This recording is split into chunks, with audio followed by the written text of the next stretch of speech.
मान लेते हैं यहाँ पे वॉल्यूम भी अच्छा था, तो हम क्या नेक्स्ट कैंडल का वेट करते हैं कि नेक्स्ट कैंडल, जिस कैंडल ने ब्रेकआउट दिया उसके लो को ब्रेक कर दे। नेक्स्ट कैंडल ने लो को ब्रेक किया। अच्छा, अब यहाँ पे आपको कंफ्यूजिंग क्या लगेगा, कंफ्यूजिंग ये लगेगा, एक तो ये डबल टॉप बना। आप देखो अभी हमने कैंडलस्टिक पैटर्न सीखे थे पहले, क्या आपको ये कुछ हैमर जैसा पैटर्न दिख रहा है, या फिर आप कह सकते हो कि ड्रैगन फ्लाई डोजी जैसा पैटर्न दिख रहा है? आप कहोगे हाँ यार ये तो उस तरीके का पैटर्न दिख रहा है, ये तो हमारी पिन बार है।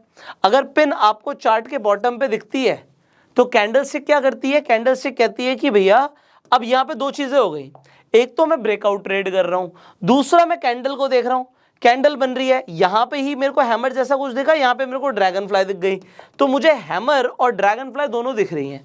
उसके बाद मैं क्या करता हूं, मान लेते हैं आप इसी कैंडल को ट्रेड करने की कोशिश करते हो। अभी आपने ये नहीं देखा था, आपने सिर्फ इसे ही ट्रेड करने की कोशिश करी, तो क्या कैंडलस्टिक ने अपना काम किया? यहां से आपने इसके लो का स्टॉप लॉस लिया, ठीक है, और आपने नेक्स्ट कैंडल का वेट किया कि इसके हाई को ब्रेक कर दे। नेक्स्ट कैंडल ने इसके हाई को ब्रेक नहीं किया, उसकी अगली कैंडल ने हाई को ब्रेक किया, आपने इस पे एंट्री मारी, स्टॉप लॉस आपका ये है। कैंडल ऊपर तो गई पर आपको कुछ ज्यादा नहीं मिला और उसके बाद आपका स्टॉप लॉस हिट हो गया। अब आप कहोगे कि सर ये तो हैमर ने या ड्रैगन फ्लाई डोजी ने काम ही नहीं किया। एक्चुअल में इसने अपना जो काम करना था वो किया है, पर आपने एक मेजर चार्ट पैटर्न को ही नहीं समझा। Chart pattern is more significant then a single candlestick. अभी हमने पहले कैंडलस्टिक को समझा, फिर हम चार्ट पैटर्न्स को समझ रहे हैं, बट समझना क्या है कि एक सिंगल कैंडल पावरफुल होती है, पर अगर कोई चार्ट पैटर्न बन रहा है तो वो ज्यादा पावरफुल होता है। इतनी देर से मार्केट में क्या मूव चल रहा है वो एक सिंगल कैंडल आके यहां पे निर्धारित नहीं कर सकती। उसमें उसने अपना काम करना है, अगर वो आई है चार्ट के बॉटम पे आई है तो काम तो करेगी, पर वो कितना काम करेगी ये आपको तब पता लगेगा। एक तो यहां पे वॉल्यूम कितने थे।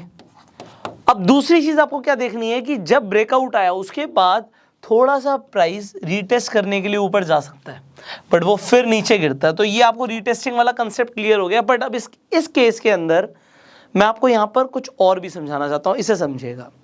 प्राइस जब ब्रेकआउट दे रहा है तो ब्रेकआउट के टाइम पे वॉल्यूम इंपॉर्टेंट है, ये आपको पता है। अब आप क्या करते हो, आप क्या देखते हो कि ये जो कैंडल थी, ये रेड कैंडल थी, इसने नेकलाइन को ब्रेक करने की कोशिश करी है। आप कंफर्मेशन के बाद एंट्री करते हो, आप अपने तरफ से सब बढ़िया कर रहे हो।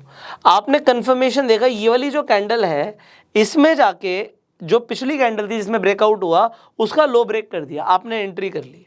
पहली बात तो एंट्री करने के बाद आपका स्टॉप लॉस क्या होगा। अगर आपका पॉइंट डिफरेंस यहां पर एग्जांपल के लिए आपका 90 पॉइंट्स का डिफरेंस है, तो आप इस केस में 1:3 का भी रिस्क टू रिवॉर्ड रेशियो लेके चल सकते हो, तो आपका stop loss by default 30 points का हो जाएगा। हम यहां पर क्यों, जिस कैंडल में हमने एंट्री करी उसके हाई का स्टॉप लॉस नहीं ले रहे, क्योंकि प्राइस रीटेस्ट करने के लिए जनरली ऊपर आ सकता है बट वो फिर नीचे गिरता है। This is point number 1। अब प्राइस उठा क्यों ऊपर, अब मैं आपको ये भी बताऊंगा। ये जो आप समझ रहे हो, अब आप चार्ट पैटर्न्स को समझ रहे हो। इससे पहले हमने कैंडलस्टिक पैटर्न समझे थे। अगर आप यहां पर देखो, जो ये ग्रीन कलर की कैंडल है, ये कैंडल तो हमारी बुलिश कैंडल थी। ये आपको तो हैमर दिख रहा है, या फिर आप लॉन्ग लेग डोजी भी बोल सकते हो क्योंकि इसकी बॉडी बहुत छोटी है। एनीवेज, ये जो पिन कैंडल है ये काम क्या करती है, ये काम करती है प्राइस को ऊपर लेके जाने का।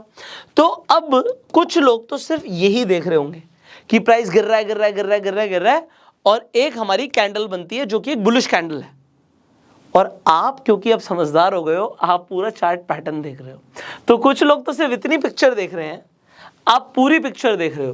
तो अब कुछ लोग यहां पर कहेंगे कि सर हमने ना हैमर बना था, चार्ट के बॉटम पे हैमर बना था, यहां पे हैमर बना, या फिर आप कह सकते हो लॉन्ग लेग डोजी बना, और उसके बावजूद भी जो प्राइस है हमने इसके नीचे का स्टॉप लॉस ले लिया, हमने वेट किया जिस कैंडल में इसका हाई ब्रेक हो रहा है, हमने हाई ब्रेक होने के बाद एंट्री मार ली, प्राइस थोड़ा सा ऊपर गया और फिर हमारा नुकसान हो गया, हमारा स्टॉप लॉस हिट हो गया।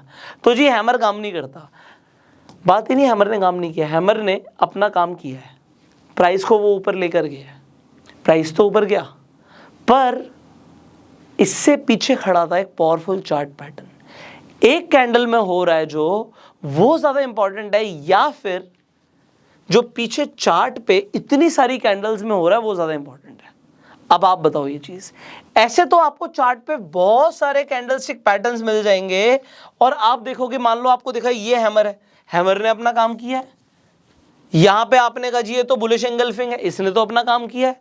तो पैटर्न्स जो हैं कैंडलस्टिक भी काम करते हैं, बट चार्ट पैटर्न्स में इंपॉर्टेंट क्या है, आप देखते हो कि यार ओवरऑल बड़े टाइम होराइजन पे क्या हो रहा है।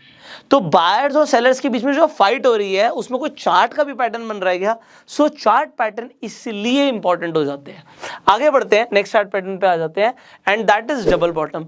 ठीक डबल टॉप का उल्टा है, इसके अंदर नीचे दो हमारे लिए क्या बन जाते हैं, हमारे लिए दो सपोर्ट बन जाते हैं। ओके, वो कलर चेंज करना पड़ेगा।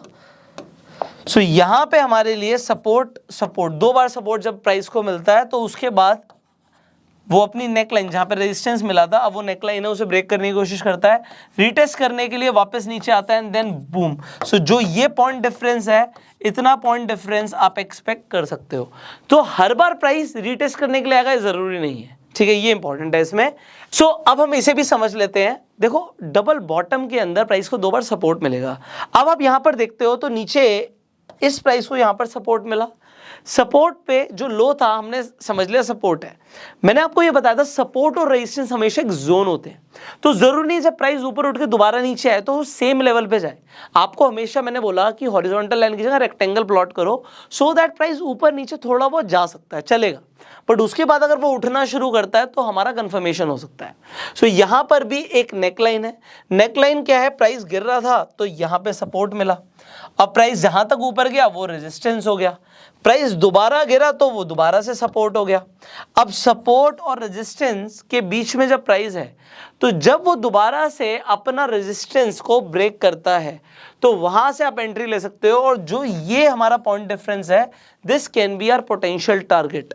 बट जब भी आपको ब्रेकआउट दिखेगा तो ब्रेकआउट के टाइम पे वॉल्यूम जरूर देखना है, ये इंपॉर्टेंट है। Okay, next head and shoulder pattern. Head and shoulder pattern again आपको बहुत बार चार्ट पे दिखेगा, बहुत इंपॉर्टेंट चार्ट पैटर्न है, इसे समझते हैं।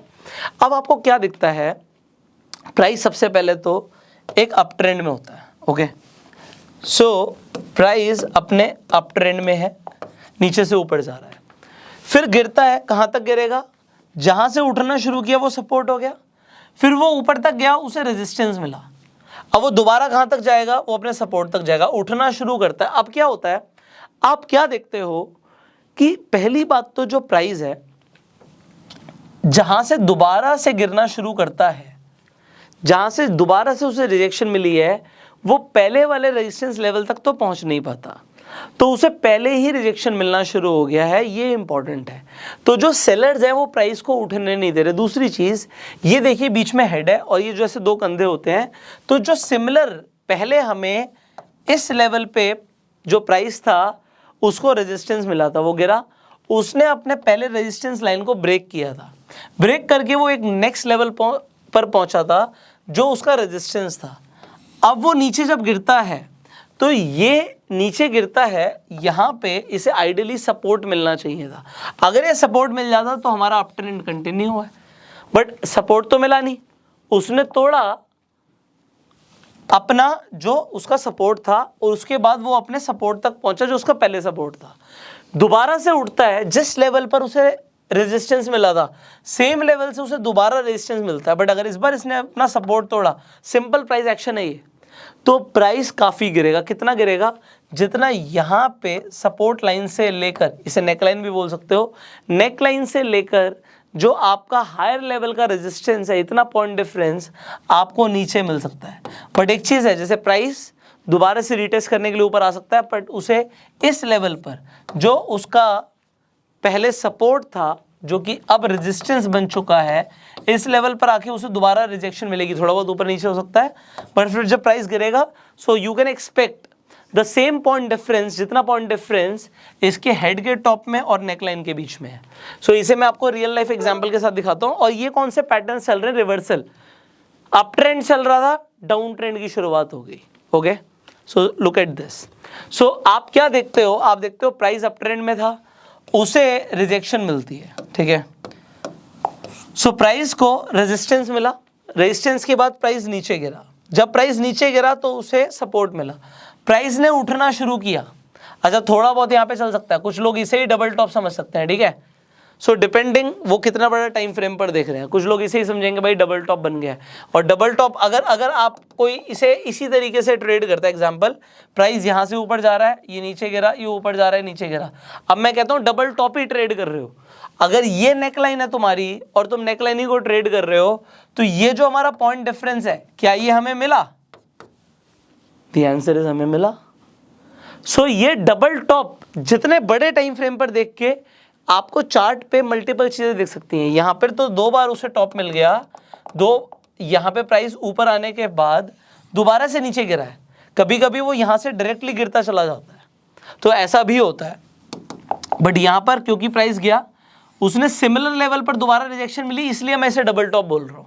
ओके, नेकलाइन के ब्रेक होने के बाद आप यहां पे भी ट्रेड कर सकते थे, बट क्योंकि बड़े अगर हम होराइजन पे देखें तो दिस इज हेड, हेड के बाद प्राइस को दोबारा से सपोर्ट मिलता है, ऊपर जाता है। अब मान लेते हैं किसी ने ये तो ट्रेड कर दिया, एग्जांपल ये ट्रेड करने के बाद उसने कहा कि यार ये तो हेड एंड शोल्डर भी है, जाने दो प्राइस को ऊपर, देखते हैं कहां तक जाएगा। सो हम एक्सपेक्ट कर रहे थे प्राइस अपने इस रेजिस्टेंस तक पहुंचेगा, पर प्राइस उस रेजिस्टेंस तक नहीं पहुंचा और उसके बाद दोबारा गिरना शुरू